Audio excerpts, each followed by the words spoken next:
On est ravis de vous accueillir pour ce regard croisé organisé avec nos amis et partenaires de HLU, et donc consacré au faussaire algorithmique et à la défense cognitive. J'ai réussi à le dire du premier coup, c'était le premier gage. Nous sommes ravis de vous accueillir.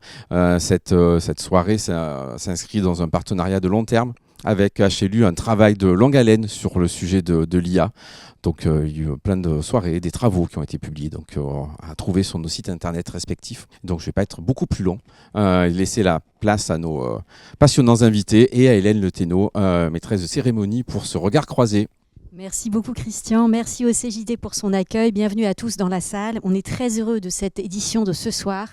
Faussaire algorithmique et défense cognitive, et je vais donc immédiatement accueillir les deux panélistes de ce soir, Louis de Disbach, Bertrand-Marie Flourez. Merci à vous d'être avec nous ce soir. Donc je vais partager d'abord, bien entendu, quelle est l'intention de ces rencontres croisées, pourquoi Heart Leadership University les organise en partenariat avec le Centre des jeunes dirigeants. Donc rappeler en quelques mots qui est l'association HLU. On est une association d'intérêt général à caractère éducatif et scientifique qui s'intéresse particulièrement aux enjeux du XXIe siècle, le dépassement des limites planétaires, l'accroissement des inégalités et l'essor des intelligences artificielles. Essor évidemment très rapide et multiforme. Et notre objectif, c'est donc d'éclairer et d'outiller les dirigeants d'entreprises, principalement de PME et de TI, pour les aider à renforcer leur leadership. Et vous pouvez voir derrière moi un leadership, si possible, altruiste et lucide sur les enjeux du monde qui vient et potentiellement aussi sur certains types de risques. Parmi les risques qu'on va sans doute détailler ce soir, des risques économiques, des risques stratégiques, des risques cognitifs. Et donc de bien faire la part des choses et finalement nourrir sa réflexion pour un discernement et un juste usage de l'intelligence artificielle. Voilà, c'est ça qu'on espère faire ce soir. Et un de nos médias préférés chez HLU, c'est le livre. On a un programme qui s'appelle Le pouvoir des livres, parce qu'on pense que lire des livres, c'est bon pour la santé, c'est bon pour la réflexion, et lire des livres bien choisis, encore mieux.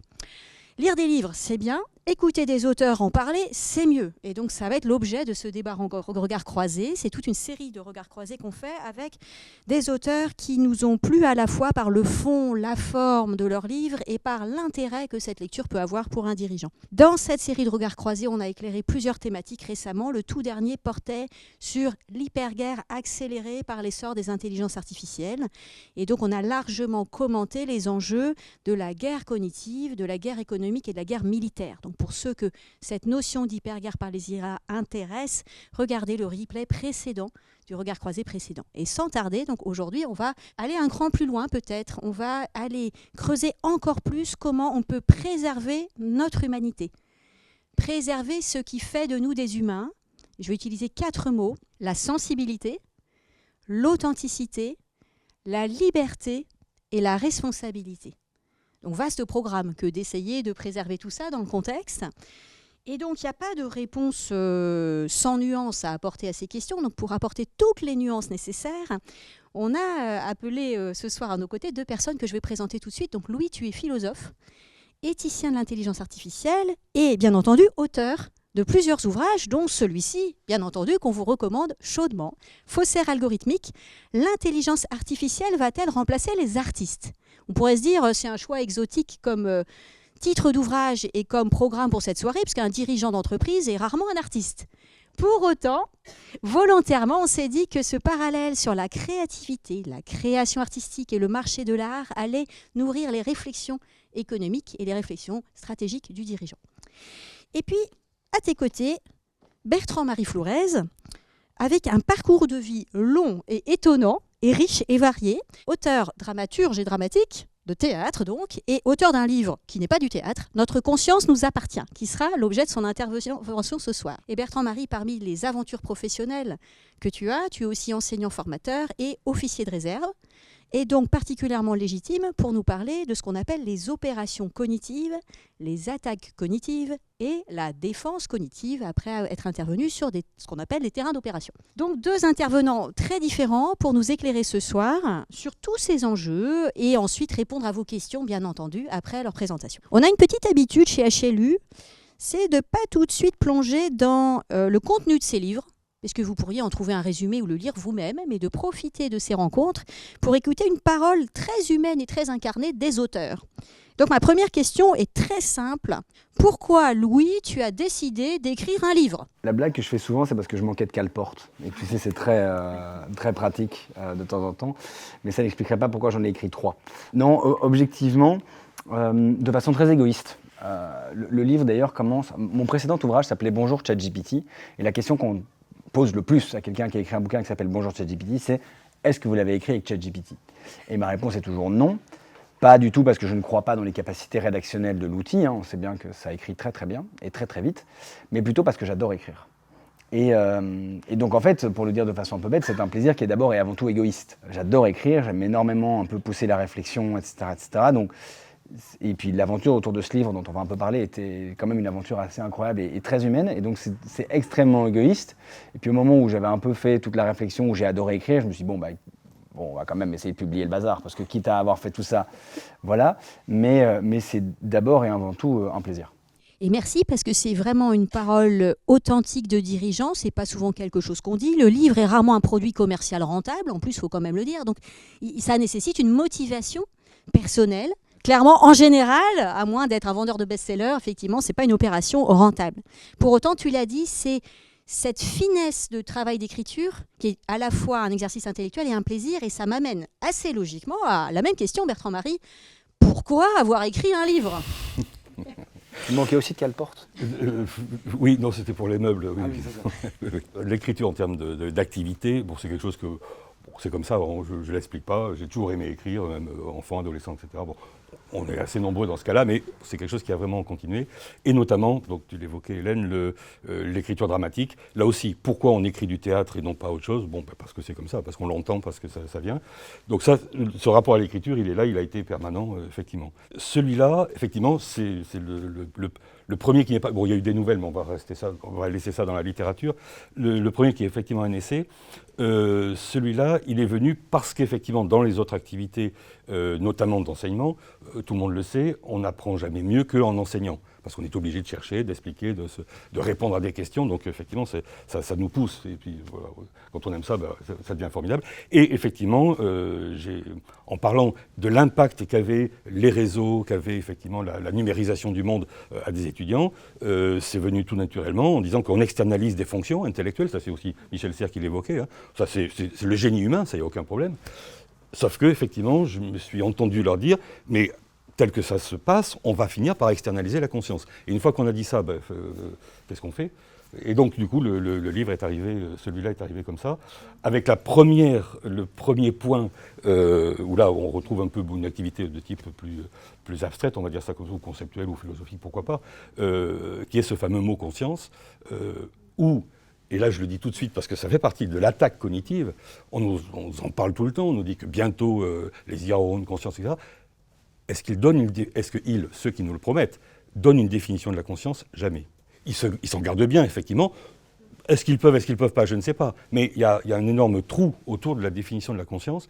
Donc, ça a été le premier, dans ce livre-là, de donner un visage, ou en tout cas de donner une matière à la conscience, pour pouvoir effectivement savoir si elle a été externalisée ou pas. Enfin bref, pour pouvoir continuer. Donc voilà, ça c'est juste pour la genèse de l'ouvrage. Merci beaucoup à tous deux sur cette explication de pourquoi ces livres. Après, bien entendu, l'acte d'écrire n'est pas anodin, et le fait de choisir ses mots fait partie d'un travail de muscler sa conscience. Voilà.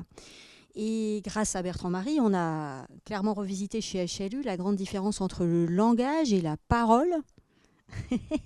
Et je pense qu'on va parler de ça dans pas très longtemps. Donc on nous vend des modèles de langage, des IA génératives et des modèles de langage, mais le langage n'est pas la parole. La parole, bien entendu, elle a un émetteur, elle a un récepteur, elle impose le choix des mots. Il y a de la parole agissante, la parole performative même. Donc la parole n'est pas le langage. Bon. Et donc ça nous amène à creuser vraiment beaucoup plus le choix des mots, le choix aussi de la réflexion sur le contenu de ton ouvrage, Louis, sur ce qui fait vraiment de nous des humains, et peut-être un des paroxysmes de l'humain, la créativité. La créativité même sans limite parfois, et la créativité artistique. Donc, si tu veux, on va commencer par ça, on va passer de pourquoi vous avez écrit un livre à quoi ? Qu'est-ce qu'il y a dedans ? Qu'est-ce qu'il y a dedans? Donc, en quelques mots et sans trahir tout ce que vous pourrez trouver dans cet ouvrage, tu dirais les quelques soit concepts clés, soit réflexions clés nuancées que tu as envie de partager ici sur cette question qui est la créativité, le monde de l'art, les marchés artistiques et en quoi finalement les algorithmes peuvent compléter ou perturber toutes ces dynamiques. Quelles seraient en gros les pépites ou les messages clés que tu voudrais faire passer sur le contenu, le quoi? Je pense qu'en plus du contenu, je pense qu'il faut d'abord comprendre la démarche. Platon, il disait que la philosophie, ça démarre d'un étonnement, de pourquoi est-ce que les choses sont comme ça et pas autrement, pourquoi y a-t-il quelque chose plutôt que rien, etc. Et moi, la question qui est à l'origine de ce livre-là, c'est pourquoi est-ce que ça fait 10 ans qu'on dit que l'intelligence artificielle va remplacer les avocats et les médecins, et grosso modo, tout le monde s'en fout. Et pourquoi, dès qu'on dit que ça va remplacer les artistes, là, on s'affole. Là, vraiment, gros bouleversement, etc., les gens deviennent fous. C'était un peu la première chose. J'ai voulu creuser la question avec, très vite, un obstacle majeur et insurmontable. Je ne suis moi-même pas un artiste. Vraiment, celles et ceux qui me connaissent le savent, j'ai énormément de qualités, mais je ne suis pas artiste. Ça, vraiment, c'est pas du tout... Pas du tout. Et donc, en fait, j'ai voulu débuter comme d'autres l'ont fait, comme Gaspard Koenig l'a fait dans La fin de l'individu, comme Alain Damasio l'a fait dans Vallée du Silicium. J'ai voulu justement aller rencontrer des gens qui ont choisi d'être artistes, qui ont vraiment choisi de vivre de leur plume, de leur burin, de leur talent. Cet ouvrage, c'est d'abord en fait 120 rencontres, je dirais la moitié des personnes dans le monde de l'art, et puis le reste divisé en deux entre le monde des affaires et du droit, quand on a rencontré des consultants, des entrepreneurs, etc.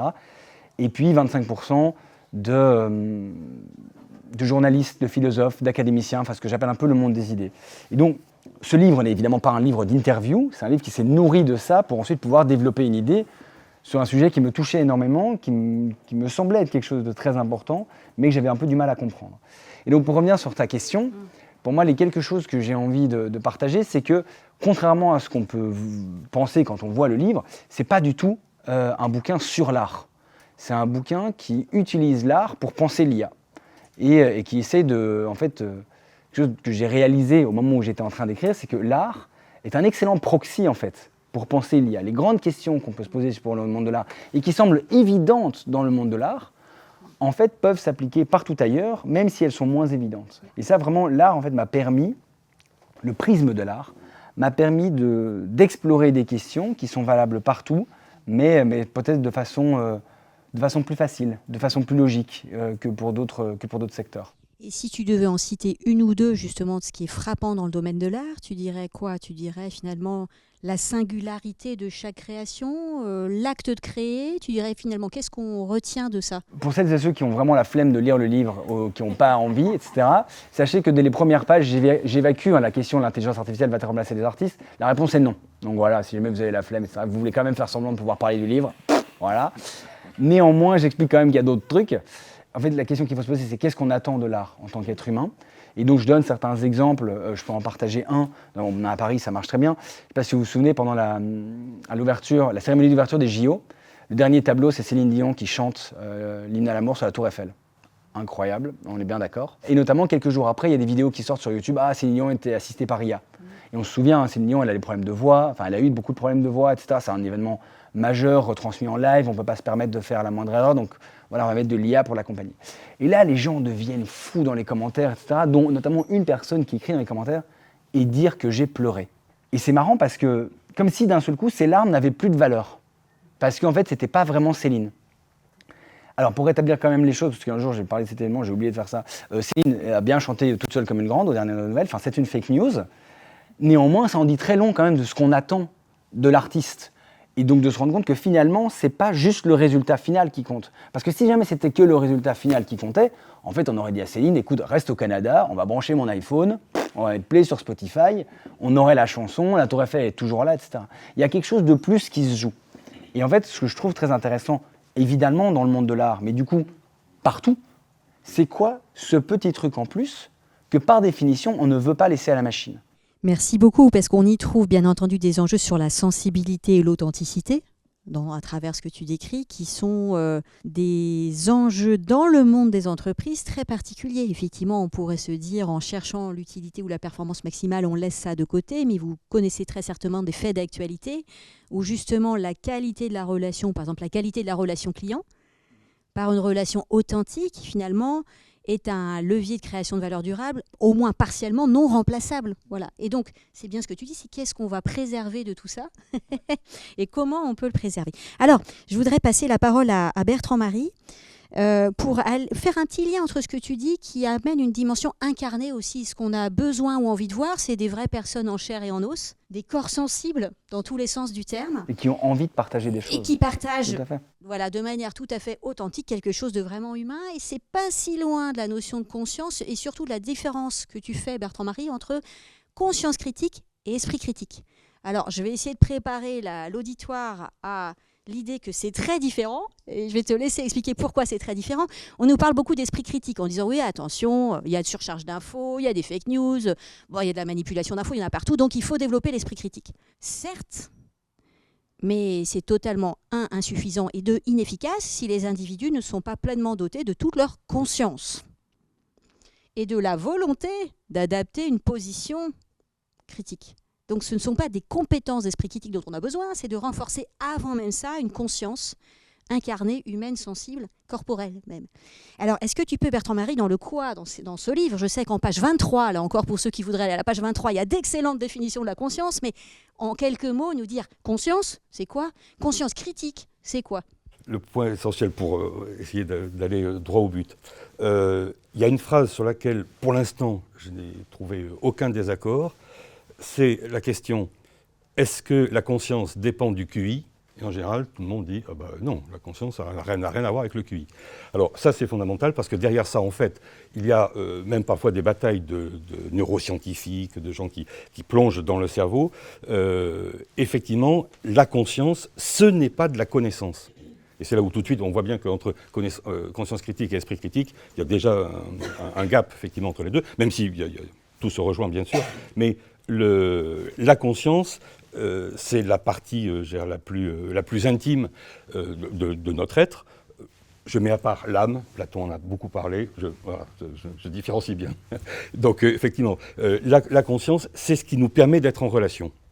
C'est ce qui va nous permettre, effectivement, c'est ce qui va permettre, l'enfant nouveau-né, Jean Piaget l'a dit, il se différencie de sa mère, mais parce qu'il a une capacité relationnelle. Il a un outil qui lui permet d'être en relation, qui lui permet, les mathématiciens diraient, de faire une bijection, une fonction réflexive, effectivement, et comme ça, il comprend qu'il est lui, il ne fait pas partie de sa mère, il est un être à part, donc la conscience de soi arrive, etc. Et c'est bien cette conscience-là qui, par la relation, va nous permettre, ça on y arrive cette fois avec le premier mot, d'acquérir le langage humain, qui est extrêmement particulier, effectivement, comparé au reste de la nature, bien sûr. Et ce langage humain, il l'acquiert par la relation, parce que, effectivement, et parce qu'il est humain. Hein. C'est-à-dire que vous prenez un petit chaton enlevé aussitôt à la naissance, vous pouvez lui parler, lui donner le biberon, le considérer comme un enfant, il ne parlera jamais, parce qu'effectivement, ce n'est pas un être humain. Donc on apprend le langage humain par les humains, et de la même façon que si on est abandonné, vous le savez, on ne développe pas le langage, on ne l'apprend pas tout seul. Il arrive bien par la relation. Et donc, ça veut dire que les fonctions cognitives, les fonctions intellectuelles, notre cerveau, elles se développent parce qu'il y a la relation, parce qu'il y a cet outil qui nous permet d'être en relation. Et on le sait aussi, hein, pour des enfants, historiquement, quand on a découvert, après la chute de Ceausescu, les orphelinats roumains, c'était dramatique de se rendre compte qu'il y avait des enfants qui étaient laissés à eux-mêmes et qui ne développaient aucune compétence, aucune qualité intellectuelle, parce qu'ils n'étaient pas stimulés, parce qu'ils n'étaient pas en relation, bien entendu. Donc ça, c'est fondamental. Donc la conscience, elle est en amont. C'est là où ce n'est pas, effectivement, un produit neuronal au sens du cerveau. Après, là où on en est, parce que là-dessus, effectivement, je sais où sont mes propres compétences. Antonio Damasio a encore sorti un ouvrage. Vous avez Francisco Valera, qui était un neuroscientifique chilien, etc. Là-dessus, il y a d'abord une faille, une rupture entre les neuroscientifiques. Il y a ceux qui considèrent que de toute façon, tout est matière, donc on cherche avec des électrodes, et on cherche dans le cerveau, et voilà, on ne va pas chercher ailleurs. Et il y a ceux qui se disent... Et si ce n'était pas que du cerveau, si ce n'était pas que de... Voilà, donc ils sont aussi nombreux. Et effectivement, cette conscience, elle est en amont. Ce n'est pas un produit, effectivement, du calcul, un produit neuronal, mais elle permet le développement du neuronal. Donc avec ça, on a tout de suite la différence entre la conscience critique qui, elle, parce qu'elle a cette capacité particulière de faire entrer en nous le langage. Parce que tout le langage qui arrive, il existe avant nous. Hein. On ne fait que le récupérer. Après, on peut devenir créatif, on peut inventer des mots, on peut faire des choses merveilleuses. Ça aussi, la partie artistique avec le langage, ça, elle est extraordinaire. Mais effectivement, c'est quelque chose que l'on va acquérir. L'esprit critique, pour venir directement, c'est qu'une fois qu'on a des connaissances, c'est exactement ce que tu disais tout à l'heure, de se poser des questions, pourquoi ceci, pourquoi on va travailler, on va utiliser la mémoire, on va utiliser la réflexion, on va utiliser l'observation, enfin, on va utiliser toutes les autres facultés, et on va pouvoir effectivement être réellement critique. Voire au sens de l'esprit critique, c'est-à-dire de confronter des contradictions, de poser des questions, d'aller voir derrière. Là, on va avoir une activité intellectuelle passionnante, nécessaire, indispensable. Mais effectivement, la conscience critique, elle, avant ça, c'est là où on a la différence, elle va véritablement se dire, mais ce mot à mot, non pas expression, non pas idée, non pas concept, ce mot, qu'est-ce qu'il veut dire ? Ce mot, il vient d'où ? Ce mot, c'est quoi ? Et pardon, tu l'as dit, ce mot, qui l'a prononcé et avec quelle intention ? Et donc, c'est pas le quoi, c'est l'intentionnalité qui est questionnée dans cette affaire. Et pour se poser la question de l'intentionnalité, il faut être conscient, je lis la page 23, hein. Le Larousse nous dit « La conscience est une connaissance intuitive ou réflexive immédiate que chacun a de son existence et de celle de ce monde extérieur. » Ça nous permet de poser la question de qui a émis ce signal dans notre direction, quel était l'émetteur et son intentionnalité. Et si on ne fait pas ça, on regarde juste le contenu du message, mais là encore, on oublie la transaction et la relation. Alors, j'espère que du coup, vous avez, ça y est, bien distingué la différence entre conscience critique et esprit critique. J'ai une deuxième question pour toi, Bertrand-Marie, qui est, tout ça c'est très bien, mais pourquoi finalement parler de ce livre dans un monde où les IA sont en plein essor ? Quel est l'effet de l'essor des IA en tant que technologie, IA générative, IA agentique et toutes les autres ? Et quelles sont les intentionnalités des acteurs qui déploient ces IA qui ont un effet sur notre conscience ? Qui tendrait peut-être à la fragiliser ou à l'amoindrir. Donc c'est bien ça la question, c'est pas la technologie est neutre ou est positive, c'est la technologie est utilisée par qui, avec quelle finalité, quels sont les effets sur nos consciences, et notamment quelles sont les attaques cognitives nouvelles ou plus fortes qu'avant que tu peux observer. Alors, justement, là-dessus, on est un être avec effectivement une sensibilité, des émotions, une intelligence. Enfin, on est très composite à ce niveau-là.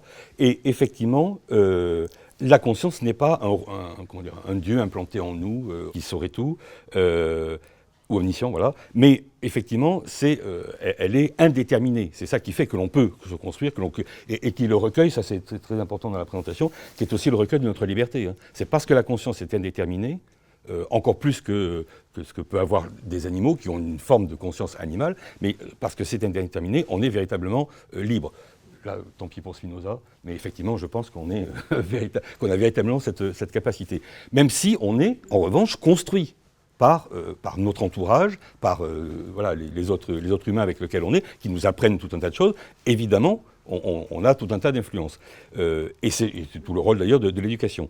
Mais alors, le problème, c'est qu'effectivement, et alors ça, avant le fameux novembre 2022, novembre ou décembre, l'arrivée grand public des IA, on avait déjà tout un tas de pressions, de sollicitations. On avait déjà découvert, en tout cas en France, en 2017, après la première élection de Trump, son premier mandat, en tout cas dans le grand public, la notion de bulle de filtrage était apparu, parce que c'est ce qui s'était passé chez les électeurs aux États-Unis, où on prend conscience. Alors là, oui, toutes les expressions avec le mot conscience sont valables. Hein. Là-dessus, je ne les combats pas du tout. Il faut continuer de les utiliser, il n'y a aucun problème, parce qu'entre nous, on se comprend très bien. Elles sont tout à fait justes. Ça, là-dessus, il n'y a pas de police du mot conscience, hein, surtout pas. Mais donc, on a pris conscience, c'est le cas de dire, qu'effectivement, les algorithmes dans les réseaux nous mettaient dans une bulle où on n'avait que des amis, on était tous d'accord, puis sinon on se faisait haïr et puis donc on se faisait sortir. Et donc quand on est dans cette bulle-là, le monde ressemble à ce que l'on pense, à ce que l'on est, à nos amis. Donc ça, effectivement, ça passe bien entendu dans notre cerveau, mais ça passe aussi dans nos émotions, dans notre comportement, exactement comme l'influence du marketing sur nous pour nous faire acheter tel produit ou tel autre. Donc on n'est pas des invincibles, on est effectivement vulnérables. Et cette conscience-là, elle n'est pas justement au départ, c'est pas un oursin qui est là pour rejeter et faire de nous un être qui serait complètement à part. On est effectivement perméable. On a en revanche juste cette liberté fondamentale qui fait qu'à un moment donné, on peut toujours penser, voir autrement, voir autre chose, et effectivement réagir, et effectivement changer. Je fais juste cette parenthèse-là parce qu'on est dans l'actualité française ou européenne. Ça veut dire aussi que si on n'avait pas cette indétermination fondamentale et cette capacité, si elle n'existe pas, on arrête tout de suite le droit pénal.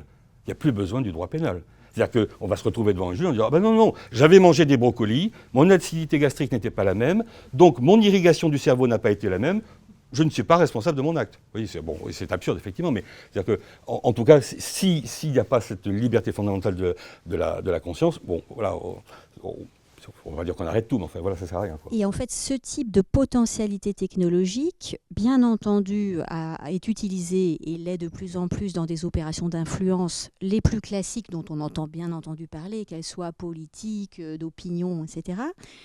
Mais potentiellement, ce qui est plus nouveau et ce qui est documenté par un excellent rapport de l'OTAN que je vous recommande, par le Chief Scientist Officer de l'OTAN, c'est que ces méthodes et ces technologies d'attaque cognitive outillent aussi désormais massivement la guerre économique. D'où notre souhait d'en parler ce soir avec des dirigeants d'entreprise, qui est dire, bien entendu, tout cet arsenal qui va de l'influence à la fabrication de l'opinion, à la propagande, tout ce qu'on veut, en réalité est aujourd'hui aussi très largement utilisé dans la guerre économique, avec des potentialités de chaque acteur individuellement de la nommer, voire de s'en défendre, qui sont très limitées en réalité. Donc, ça peut concerner de l'influence d'une base de clientèle dans un secteur donné, ça peut concerner des influences directes sur la direction ou les collaborateurs d'une entreprise. Il y a 15 façons en réalité d'utiliser les mêmes approches pour des attaques cognitives sur les acteurs économiques eux-mêmes, et pas seulement dans le monde des opinions. Alors c'est justement parce que ça attaque le monde économique et le cœur des modèles économiques aussi, que le parallèle avec le marché de l'art est passionnant. Parce que, au-delà du créatif fou que tu n'es pas, ou du talent de créativité artistique, c'est aussi un marché. C'est aussi un business, le marché de l'art. Et donc comprendre comment le marché de l'art est percuté, ou en tout cas transformé par les usages des IA, c'est la question que je te pose maintenant. Et en quoi avoir creusé tout ça te donne des clés de réflexion, voire même des clés de décision à des dirigeants d'entreprise finalement de tout secteur. Tu dirais, dans ton analyse du marché de l'art, qu'est-ce que tu en as vu ? Oui, en plus, je dirais même, l'art, c'est presque même avant tout un marché. Et même en tant que, du coup, jeune auteur, moi, je peux vous dire, pour avoir échangé beaucoup avec des éditeurs, la première chose qu'ils font quand ils reçoivent le manuscrit de quelqu'un qu'ils ne connaissent pas, c'est d'aller regarder le nombre de followers qu'il ou elle a sur Instagram, LinkedIn, etc. En mode, en gros, est-ce qu'on va perdre de l'argent ? En fait, c'est vraiment le seul truc. Et donc, moi, en fait, ce que j'observe plutôt, c'est, comme on est quand même dans un marché capitaliste, etc., avec des acteurs qui sont toujours plus gros, je pense notamment au Netflix, je pense à ça, on est dans une dynamique où l'objectif n'est pas forcément de faire quelque chose de grand, c'est de surtout ne pas faire quelque chose de petit. Ce qui n'est pas la même chose. Ce qui n'est vraiment pas la même chose. En gros, on n'a pas le droit de faire un flop. On ne peut pas perdre de l'argent sur notre prochain film. En revanche, ce n'est pas grave si ce n'est pas le prochain truc oscarisé, exceptionnel, etc., qui va révéler telle ou telle actrice ou tel acteur. Ça, c'est pas grave. Il faut juste qu'on perde pas d'argent.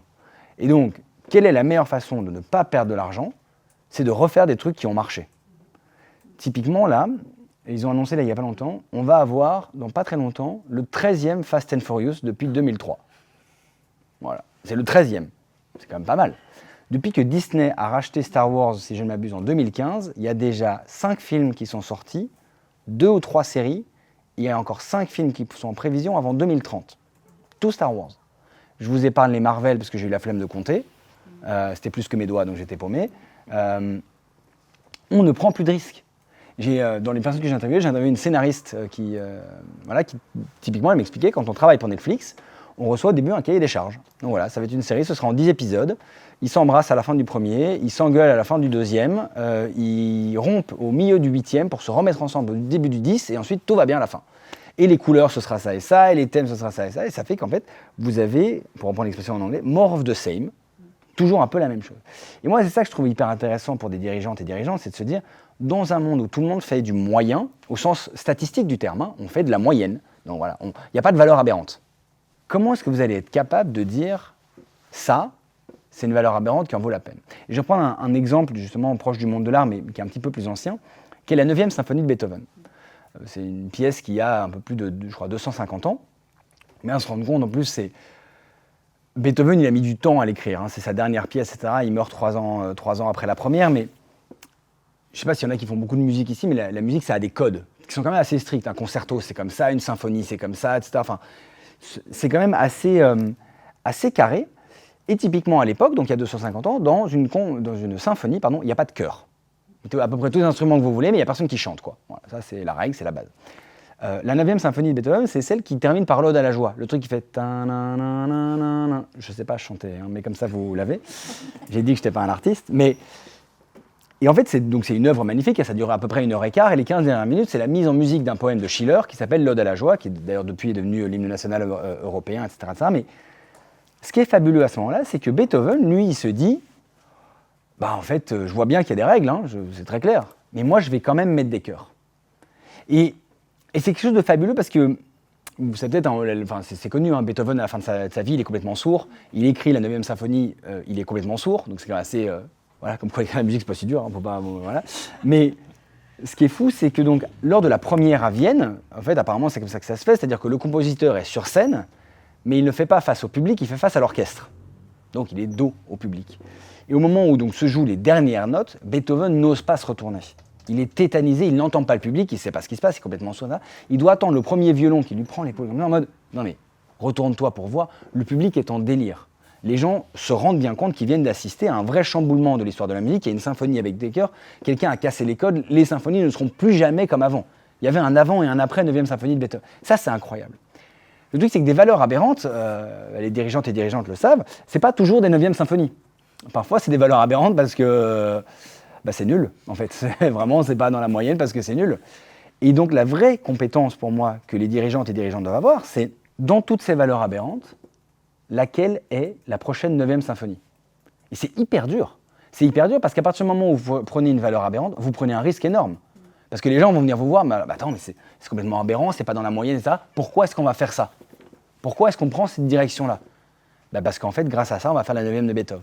Et c'est ça, je pense, qui va être vraiment hyper intéressant. Donc pour s'éloigner un petit peu de cette notion du marché de l'art qui va ne faire que nous servir encore et toujours du moyen pour ne pas prendre de risques, c'est d'une part, effectivement, comment est-ce qu'on va être capable de faire des valeurs aberrantes, mais, et ça vaut pour le marché de l'art et ça vaut évidemment toujours pour le marché de l'entreprise, comment est-ce qu'on donne les moyens aussi à des plus petits acteurs d'émerger?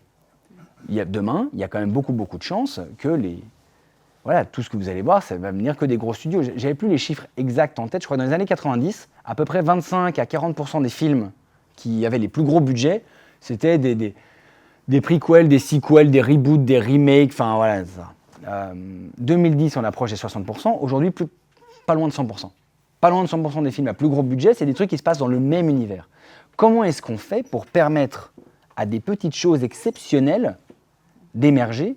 Et donc, dans le monde de l'entreprise, comment est-ce qu'on peut, notamment, permettre à des startups qui ne sont pas la nouvelle licorne IA, machin, etc., d'émerger, de générer, et qui ont probablement un pouvoir transformationnel exceptionnel, évidemment pour les personnes qui les créent, mais pour les personnes qui vont être embauchées, qui vont travailler sur ces projets, etc. Pour moi, ça, c'est une question que je trouve hyper intéressante. Et donc, ça touche bien entendu à la question de l'industrialisation, de la massification, de l'optimisation, de toutes ces questions-là qui sont bien courantes. Mais ici, justement, au CJD, avec un tissu plutôt de PME, cette question-là, justement, de la singularité de la PME, de sa différenciation, de sa création de valeur, de est-ce qu'elle va devenir énorme ou pas, de comment elle se positionne dans des usages d'IA qui ne lui créent pas encore plus de dépendance à des grands moulins. Enfin, toutes ces questions, bien entendu, méritent d'être posées. Et donc ça, on est sur la partie, en gros, modèle économique et effectivement risque finalement de brider certaines formes d'innovation ou de créativité ou de la rendre moins facile à émerger.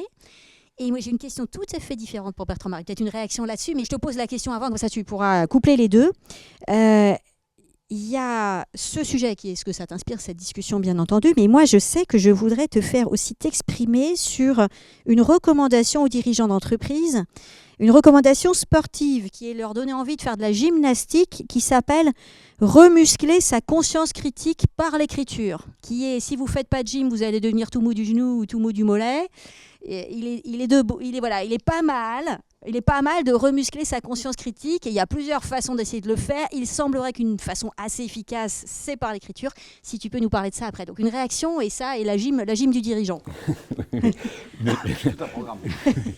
mais c'est pour aller tout à fait dans ton sens. Parce qu'effectivement, dans mon parcours, j'ai eu l'occasion plusieurs fois d'être dans des équipes de scénaristes pour écrire des pilotes pour des séries, pour la télévision.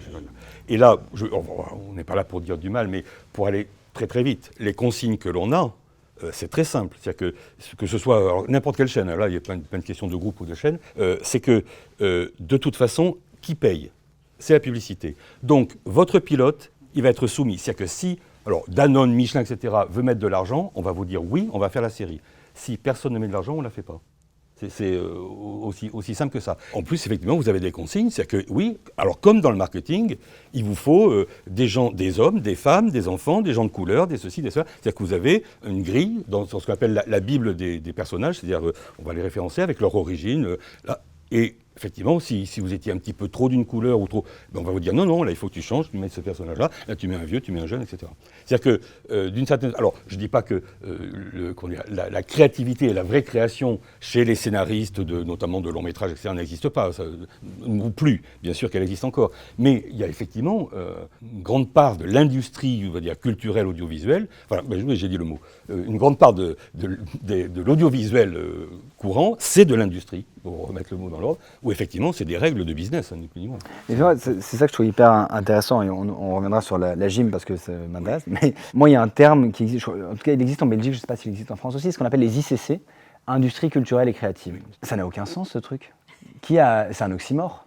Pour moi, s'il y a bien un truc qu'il ne faudrait pas industrialiser, c'est bien la créativité, c'est bien la culture. Il ne faut pas industrialiser ça. Et en fait, le fait de dire que ce sont des industries, ça veut dire qu'elles devraient pouvoir être traitées comme toutes les autres. Oui, et en fait, j'ai bien aimé, vous trouverez dans le livre de Louis, que ça mérite le nom d'industrie du divertissement. Oui. Ça s'entend. Tout à fait. Mais à ce moment-là, ce n'est pas de la culture et c'est pas de l'art. Il y a la question du choix des mots, justement, et ça va nous amener à ça, qui est, si on parle vraiment de ce qui fait de nous des humains et de conscience, on ne va pas mélanger le récréatif, le divertissement, en tout cas, on ne va pas le confondre ou le mettre superposé à la création et la culture à 100%. Voilà, il y a peut-être des points communs et des différences. Alors, comment on peut, en tant que dirigeant d'entreprise, pris par du quotidien, des urgences, en étant un peu conscient de l'hyperguerre accélérée par les IA qui nous touchent tous, y compris au plan économique, comment on peut, dans ce paysage-là, remuscler ou continuer à muscler sa conscience critique. Alors justement par l'écriture, et l'écriture, et cette fois c'est l'écriture alors manuscrite, c'est pas pour faire genre, pour faire ancien, pas du tout. C'est parce que c'est la distance et c'est le temps qui n'est pas le même par rapport à l'écran.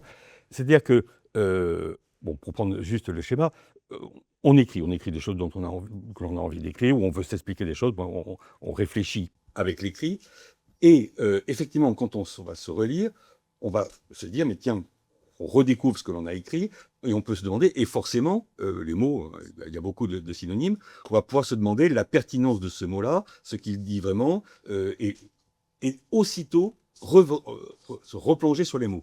Sur le mot conscience, je prends juste celui-là, conscience, l'étymologie, c'est un outil formidable.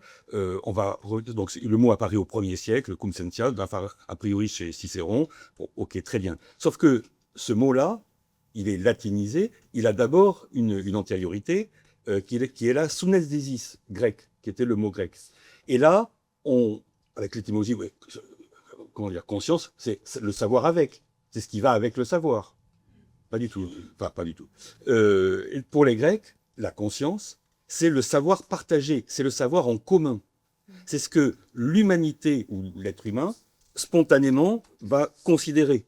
Ce qu'il va considérer comme vrai, comme juste, comme...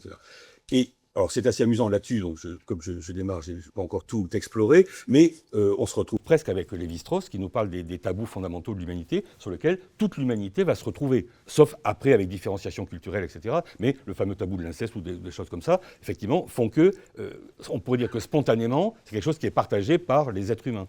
Même si, encore une fois, culturellement, ça... Ce que je veux dire par là, c'est que si on reprend les mots pour ce qu'ils sont, et se demander qu'est-ce que je viens d'écrire là. Je vais juste taquiner mon camarade. Entre faussaire algorithmique et pourquoi pas escroc algorithmique. Mais attendez, en fait j'ai la réponse. Parce que du coup, je me suis intéressé sur ton ouvrage, c'est formidable. Donc, parce qu'un faussaire, il fait défaut, ça c'est clair. Le mot escroc, du coup, je vais aller creuser. Le mot escroc, c'est, et ce qui est dénoncé, hein, c'est celui qui va prendre à l'autre pour faire du profit. Donc il va piquer les droits d'auteur. C'est pour ça. C'est des faussaires et des escrocs en même temps, quoi. Mais de ce point de vue-là. Mais c'est que si vous reprenez effectivement, si on reprend les mots, alors effectivement à la fois par leur origine, on va se réapproprier notre propre langage, notre propre pensée. Et non pas suivre parce que tout le monde a dit, on va réemployer le mot ou l'expression et on va être dans le flux. Et effectivement, donc du coup, on perd notre véritable liberté, notre autonomie de pensée et on ne fait qu'être laminé.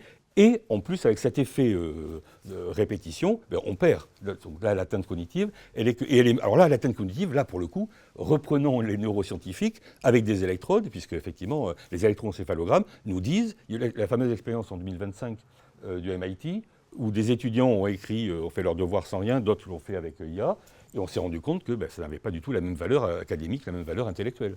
Parce qu'effectivement, l'outil fait que notre cerveau fonctionne différemment, fonctionne à la baisse, on va plus vite, on mémorise plus, etc., etc. Donc là, on a vraiment des pertes cognitives au sens des fonctions intellectuelles du cerveau, effectivement. Et donc la conscience là-dessus s'étiole. Donc c'est par le fait de récupérer les mots, le langage, qu'on va pouvoir, effectivement, enfin pour moi, effectivement, récupérer tout cela, quoi. Et alors, si je fais un lien entre ce que tu dis, cette gymnastique par les mots, le langage et notamment l'écriture, et tant qu'à faire l'écriture à la main, de temps en temps, hein, pas forcément matin, midi et soir, ça fait beaucoup de bien et ça permet aussi de renforcer finalement notre intuition perceptive. Tu l'as dit tout à l'heure, la conscience, elle est incarnée, elle est sensible, elle est relationnelle. Or, plus on travaille la tête dans un écran, en réalité, moins on travaille notre sensorialité. Et ça ne nous aide pas pour l'intuition sensorielle dans un monde très complexe, très volatile, très changeant, où justement on a besoin de sentir à 360. Donc, pour lutter contre cette anesthésie et pour nourrir des prises de décision stratégiques judicieuses dans ce qui est appelé le brouillard de guerre, pour ceux qui ne connaissent pas, lisez Clausewitz, on a besoin de renforcer notre intuition sensible. Et ce faisant, en passant notre conscience critique. Voilà. Donc le mot sert à ça, enfin le mot, les bons mots, le choix des mots, là, le travail par les mots, et là encore, par la parole, enfin l'écriture et la parole n'est pas le langage qui peut être ou informatique ou transactionnel, c'est bien plus que ça. C'est pas différent de ça, mais c'est bien plus que ça. On peut prendre en direct 2 questions de la salle. Si certains ont envie de poser une question, ce serait avec grand plaisir. 2 questions, puis on poursuivra ensuite tous les échanges de manière informelle. J'avais une question sur la production artistique et notamment vous avez parlé de cinéma, qui est un domaine très proche de l'entrepreneuriat dans le sens où il y a besoin de beaucoup d'argent pour produire et effectivement il ne faut pas échouer parce que sinon on ne va pas avoir un nouveau projet. La question que je vous pose c'est qu'est-ce qui se passe si produire un film ne coûte pas cher parce qu'on utilise l'intelligence artificielle, si ça coûte vraiment beaucoup moins cher? Je vais commencer mais je suis persuadé que Bertrand-Marie aura des choses à rajouter. Alors, plein de choses. D'abord, moi, je ne crois pas du tout à la gratuité. Je pense que, et même le pas cher, je trouve que souvent, ça n'existe pas. En fait, c'est juste que ce n'est pas vous qui payez. Mais ce n'est pas la même chose. Quand vous achetez un t-shirt à 2 € chez H&M, moi, je sais qui paye. C'est des enfants au Bangladesh et c'est généralement la planète. Donc, je pense que pas cher, pour faire des choses qui ont de la qualité, en fait, ça n'existe pas. Typiquement, pour faire un film pas cher, en fait, il y a déjà des gens qui ont payé. C'est toutes les personnes qui ont travaillé depuis des dizaines d'années, dont le contenu a été pillé et volé sans vergogne par les géants de l'IA, et qui l'ont fait. Donc c'est pas cher, mais c'est pas moral. Donc ça, c'est un peu une grande question. Et c'est une des questions que je pose dans le livre. En fait, j'explique que si l'intelligence artificielle ne va pas remplacer les artistes, qui est donc la question qui est en couverture du livre, ça ne veut pas dire qu'il n'y a pas d'autres questions. Et moi, c'est celle-là que je trouve beaucoup plus intéressante à traiter, parce que beaucoup plus complexe. Notamment, qu'est-ce qu'il en est de la question de la production, qu'est-ce qu'il en est de la question des modèles économiques, on en a rapidement parlé, qu'est-ce qu'il en est de la question de l'hégémonie culturelle, et qu'est-ce qu'il en est de la question de l'industrialisation, on en a très rapidement parlé. Sur la question de la production, ce dont vous parlez, je ne vais pas dévoiler tout le chapitre, mais je le termine en posant la question en fait, si jamais ça devient si peu cher, parce qu'en fait, il y en a tellement d'autres qui payent, est-ce que ça vaut encore vraiment la peine? Est-ce qu'en fait, faire de l'art dans ces conditions, c'est toujours faire de l'art? Ou plutôt, vous faites du divertissement? Moi, je ne crois pas du tout au fait de faire de l'art pas cher. Je pense que pas cher, pas que de l'argent. Ça peut être du temps, ça peut être de l'investissement, enfin, il y a énormément de choses. Mais donc, je pose un peu cette question-là. Ça, c'est la partie critique. La partie extrêmement positive, c'est que, écoutez, c'est quand même hyper cool qu'on puisse faire des films pour pas cher. Parce que ça veut aussi dire qu'il y a d'autres gens que Netflix, Warner, Paramount, etc., qui pourraient faire des films. Et ça, c'est plutôt chouette, surtout quand on sait que Netflix, etc., ils ont un peu, on en a parlé rapidement, leur carcan. Moi, une des choses que je trouve merveilleuse dans l'intelligence artificielle dans le monde artistique, c'est la démocratisation de l'accès. Vous avez parlé du cinéma en disant, voilà, parce que ça coûte de l'argent. Je pense qu'en fait, vous avez raison, mais vous vous centrez trop. Je pense qu'en fait, aujourd'hui, n'importe quel enfant va voir ses parents en disant, écoutez, j'ai beaucoup réfléchi, mais entre médecine et artiste, en vrai de vrai, vraiment, je vais faire artiste. Les nombres de parents en France qui disent « T'as tellement raison !» sur les doigts d'une main, hein. Il n'y en a pas beaucoup. Alors vraiment, j'ai plein de copains médecins là, qui n'en est pas là, mais parce qu'en fait, aujourd'hui, pour se lancer en tant qu'artiste, et je pense que ça a toujours été le cas, il fallait soit être un peu fou, soit avoir quand même un sacré matelas financier derrière. Ou alors vous finissez comme Baudelaire, complètement ivrogne, triste, pauvre, etc., et reconnu des dizaines d'années plus tard, ce qui est quand même un peu dommage. Mais être artiste, ça a toujours été quand même un risque financier énorme, parce qu'en fait, ça coûte cher. La sculpture, ça coûte hyper cher, la peinture, ça coûte cher, le cinéma, évidemment, c'est peut-être un peu le paroxysme. Acheter un violon ou acheter un piano, ça coûte aussi très cher. Enfin, je pense que ça a toujours coûté quand même pas mal d'argent. Mais si jamais l'intelligence artificielle peut permettre à des personnes de composer de la musique, de générer des images, de faire des films, alors de nouveau, hein, ça ne veut pas dire qu'il n'y a pas toutes les questions de production dont j'ai parlé derrière, mais ça, en fait, ça peut aussi avoir des perspectives qui sont très chouettes pour avoir des choses un peu différentes de ce qu'on voit tout le temps dans les cinémas.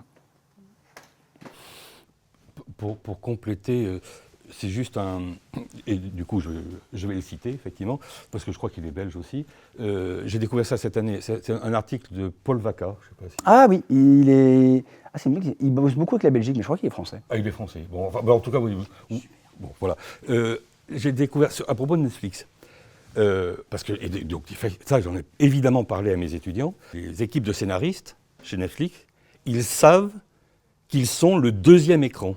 Ils savent que chez vous, quand vous avez votre premier écran.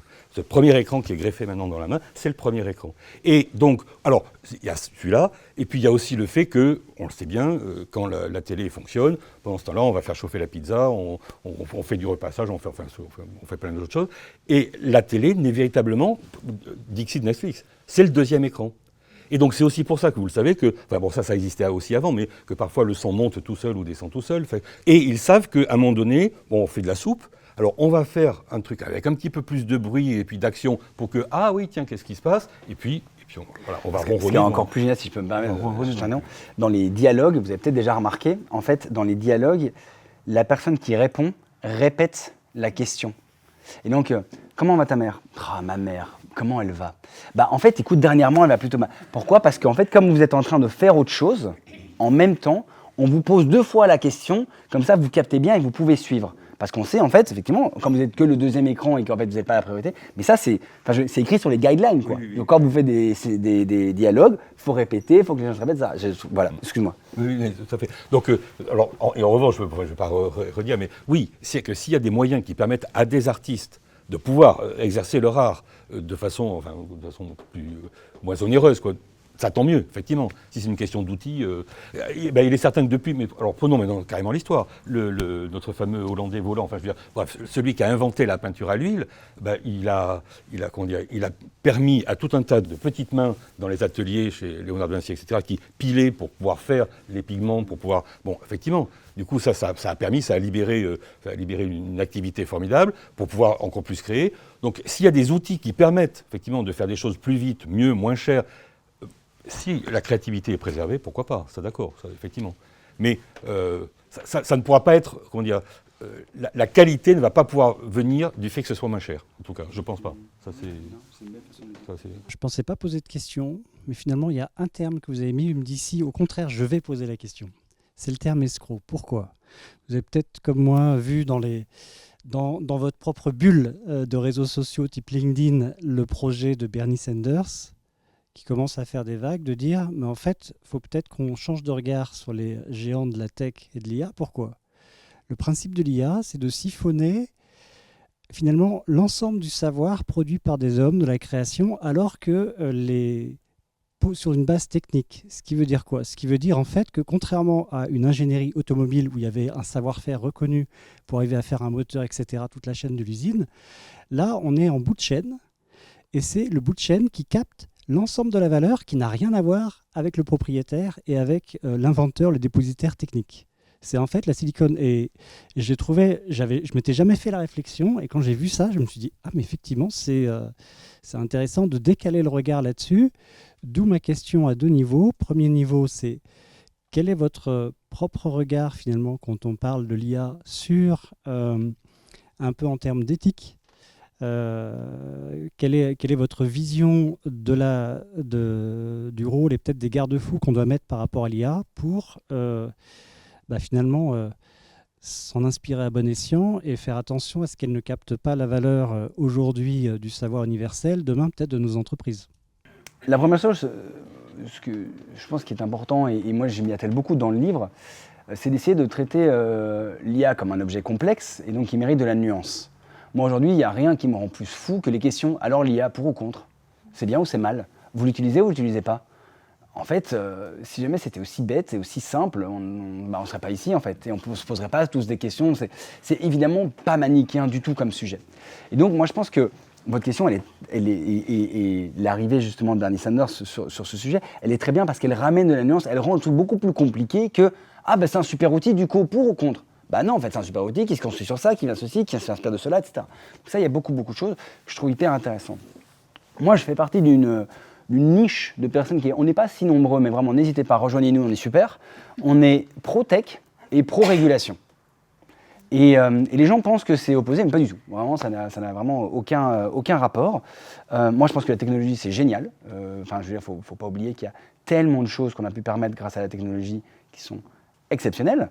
Mais néanmoins, je pense qu'il faut encadrer les choses. Et ça ne veut pas dire qu'on n'a pas le droit de se faire plein de fric. Je veux dire, vraiment, j'ai aucun souci à ce que les gens soient hyper drivés par l'idée de je vais inventer quelque chose de nouveau qui va être neuf et je vais me faire plein d'argent et je trouve ça super.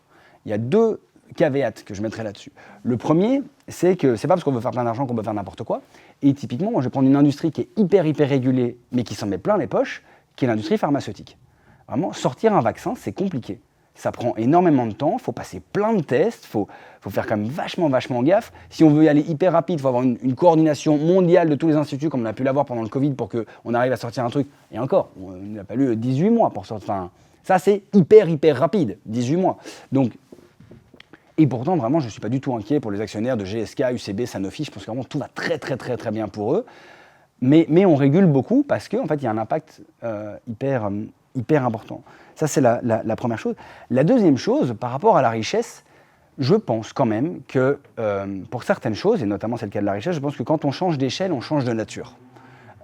Et donc la richesse, oui, mais jusqu'à quel point ? Et à quel moment est-ce que la richesse est tellement gigantesque qu'elle change de nature ? D'ici quelques jours, on est le combien ? Le 11 ? Le 11, donc demain. Demain, ou lundi, c'est l'IPO de SpaceX, donc l'entrée en bourse de SpaceX, dont Elon Musk détient 42%, qui devrait être valorisé à 1800 milliards de dollars, ce qui fera donc d'Elon Musk, normalement, en tout cas pour quelques temps, la première personne à, je ne sais pas si posséder est le bon terme, parce que c'est toujours compliqué avec les actions, mais en tout cas, voilà, représenter 1000 milliards de dollars. 1000 milliards de dollars. Juste pour vous ayez un peu une idée, 1 million de secondes, je crois de tête, c'est 13 jours. 1 milliard de secondes, c'est 33 ans. Donc déjà, si jamais vous avez 1 million d'euros, vous avez 1 milliard d'euros, je sais pas, donc, voilà, it's a shitload of difference. Donc vraiment beaucoup. Donc il va valoir 1000 milliards. Donc c'est même pas. Est-ce qu'on est OK avec ça ? Enfin, à quel moment est-ce que ça a du sens ? Et peut-être à ce moment pour revenir sur une terme de conscience collective. Est-ce qu'en fait, on vit dans un monde où ça c'est possible ? Et je suis pas contre la création de valeur, vraiment, surtout pour moi, mais même de manière générale. Mais là, quand même, je me pose une question. En fait, Louis, si tu m'autorises à rebondir Mais dessus avec et à grand ouvrir plaisir. justement la parole à Bertrand-Marie pour une réaction là-dessus, derrière la question de Yann, il y a énormément de questions dans la question. Tu parles de capitalisme extractif en data. Et la data, par définition, elle se promène partout. Il est beaucoup plus difficile de maîtriser ces données stratégiques et de les protéger que de les faire circuler ou de les voler, parce qu'on parlait d'escrocs. Je vous invite à regarder le replay d'un événement qu'on a fait au CJD sur données stratégiques et nouveaux risques. Quels nouveaux risques avec l'essor des IA et à quel point les entreprises vont avoir du mal à protéger leurs données stratégiques, puisque des acteurs très concentrés et de plus en plus gros ou gigantesques ont tous les moyens, s'ils le souhaitent bien entendu, de récupérer l'essentiel des savoirs, des datas critiques. Donc, tu parles de régulation, ce qui m'amènerait à ouvrir pareil un champ de questionnement, c'est dans une économie ouverte, qu'est-ce qu'on arrive à réguler ? Et même si on arrive à réguler, est-ce qu'on arrive à faire appliquer la loi ? Ce qui est une deuxième question. La question de la loi du plus fort, bien connue également, qui fait la loi ? Bon bref, donc bien entendu, la régulation fait partie à la fois d'un arsenal éthique ou défensif, et en même temps, c'est aussi une arme de guerre, c'est le legal warfare. Donc, pour ceux qui s'intéressent, je vous invite à considérer l'ensemble des warfare, des outils de guerre technologiques, économiques, cognitifs et réglementaires. Donc, voilà, je pense qu'on n'aura pas la réponse simple à une question si complexe, mais effectivement, tu as parlé de concentration de la valeur extrême. Bertrand-Marie, peut-être une réaction sur cette question qui est où on va là dans ce capitalisme en data, sans foi ni loi, quelque part. Donc moi je vais revenir sur les mots, parce que je suis un peu moins économiste, mais parce que la première réaction, c'est pour ça que j'ai préféré que c'est sur deux mots, innovation et invention. C'est-à-dire que innovation, on ne fait que rajouter un petit plus, un changement, on change la couleur, on remet un bouton différent, etc. Enfin, j'exagère, mais l'innovation, on prend quelque chose qu'on ne fait que transformer. L'invention, c'est radical. L'invention, il n'y a rien et puis quelque chose existe. Donc tout ce système-là, pour l'instant, dans son immense majorité, ce n'est que de la ressucée, donc de la reprise, dans une innovation, qui, à un moment donné, ne peut que s'étioler, forcément, parce que, voilà, quid de l'invention ? C'est-à-dire qu'elle, effectivement, comment on peut générer, avec un système qui ne fait que reprendre, que reproduire, comment peut-on générer quelque chose qui serait réellement inventif, réellement nouveau ? C'est-à-dire que le moteur à explosion, il n'existait pas, il s'est mis à exister, ou la machine à vapeur. C'est-à-dire que là, ça a été une véritable rupture, effectivement, dans l'humanité, dans ce que l'on a vécu, parce que l'invention nous a percutés. Une innovation, bon, je ne sais pas ce que ça... Enfin, ça ne peut que gratter de l'argent, on va dire ça comme ça, au sens un peu péjoratif, effectivement, mais est-ce qu'à terme, ça ne risque pas de tuer la véritable invention, pardon voilà, enfin, pour moi, c'est une vraie question. Là, je n'ai pas la réponse, hein, pour le coup. Mais ce système qui constamment reprend et reprend, où est-ce qu'on va aller ? Donc, et là, on n'est même plus dans une question d'argent, parce que l'invention, on sait très bien que justement, les vrais inventeurs, ils étaient dans un garage. Bon, c'est un mythe aussi, hein, le garage. Hein, mais voilà, ils ont fait avec 2 ficelles et 3 clous, et puis voilà, ils ont trouvé par eux-mêmes parce qu'ils avaient le feu sacré. Et là, on rejoint l'artiste. C'est-à-dire que celui qui, de toute façon, est animé par... On retrouve l'âme aussi, mais bref. Alors, est-ce que le modèle est viable ? C'est ça, c'est-à-dire qu'à terme, est-ce qu'à un moment donné, voilà, est-ce que ça va pouvoir continuer comme ça, quoi ? Ça, c'est une vraie question. Pour le coup, là, j'ai pas le... Alors, une vraie question qui me permet de faire une transition excellente sur 2 infos. La première, vous l'avez compris, 2 livres passionnants à lire et à offrir à vos réseaux. Donc, si vous n'avez pas envie de les lire, vous pouvez les offrir. C'est aussi une façon de faire circuler des livres qui inspirent les dirigeants. Et la deuxième info qui va s'afficher à l'écran, c'est que vous êtes tous ici cordialement invités à venir au prix du livre pour dirigeants de HLU qui se tiendra le 24 novembre prochain. Vous avez un petit QR code si vous voulez pour déjà vous inscrire, ce qui vous permet de réserver la date et d'avoir toutes les infos pratiques, de lieux, etc. Ce prix du livre, donc on a une sélection cette année de 15 ouvrages passionnants dans 3 catégories. Une catégorie Heart Leadership, comment développer le leadership du dirigeant avec intuition, empathie et courage, avec des dimensions pleinement humaines. Une catégorie Poil à gratter, dans lequel ces ouvrages pourraient potentiellement rentrer, qui permet de se poser quelques questions plus inconfortables, et voilà, de gagner en profondeur et en nuance aussi. Et puis une catégorie Monde qui vient, des ouvrages de prospective, des ouvrages de science-fiction et de politique-fiction pour justement prendre un peu de champ aussi dans le temps et dans l'espace. Donc voilà, dans notre passion pour les livres et dans son utilité potentielle pour les dirigeants, ce sera avec grand plaisir si vous souhaitez venir à ce prix du livre le 24 novembre prochain. Je propose de remercier chaudement nos 2 invités de ce soir, Louis et Bertrand-Marie, pour leur présentation. Une dernière chose, je le dis, je peux le filmer, etc., avec grand plaisir. Achetez des livres. Et je le dis vraiment de façon pas du tout, très premier degré, mais achetez des livres. Objectivement, hein, le monde du livre, c'est pas du tout un marché qui va très bien. C'est compliqué, etc., etc. Et donc, idéalement, même dans des librairies indépendantes. Mais je pars du principe que si jamais vous êtes dirigeante et dirigeant, vous pouvez mettre entre 15 et 25 € pour acheter un livre une fois de temps en temps. Et donc, oui, offrez des livres, achetez des livres. C'est un secteur qui a besoin de vous. Merci beaucoup. Merci.